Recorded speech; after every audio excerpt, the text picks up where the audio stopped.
তিনটি জাতীয় নির্বাচনে নানা অনিয়ম অনুসন্ধানে চট্টগ্রামে কাজ করছে সরকার গঠিত তদন্ত কমিশন। সকালে দ্বিতীয় দিনের কার্যক্রম শুরু হয় আঞ্চলিক নির্বাচন কার্যালয়ে। এতে 2024 সালে অনুষ্ঠিত জাতীয় নির্বাচনে চট্টগ্রাম 5 আসনে দায়িত্ব পালন করা নির্বাচনী কর্মকর্তাদের বক্তব্য নেওয়া হয়। এর আগে গতকাল দুদফায় 2014 সালের নির্বাচনের প্রার্থী ও নির্বাচন কর্মকর্তাদের বক্তব্য নেওয়া হয়। ডক্টর আব্দুল আলীম ও ব্যারিস্টার তাজরিয়ান আকরাম হোসেনের নেতৃত্বাধীন কমিশন প্রার্থীদের বক্তব্য শোনেন। জাতীয় নির্বাচন 2014, 18 এবং 2024 এ বিষয়ে জাতীয় তদন্ত কমিশনের মাননীয় দুজন সদস্য আঞ্চলিক নির্বাচন কর্মকর্তার কার্যালয়ে আজকের দিনব্যাপী শুনানি কার্যক্রম ওনারা করেছেন। এখানে বিভিন্ন পর্যায়ে নির্বাচন সংশ্লিষ্ট কর্মকর্তারা উপস্থিত হয়েছিলেন।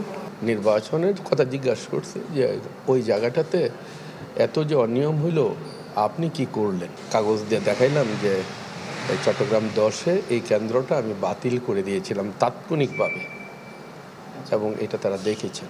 আমি বলছি যে আমরা সর্বোচ্চ চেষ্টা করেছি, হয়তো পুরোপুরি পারিনি।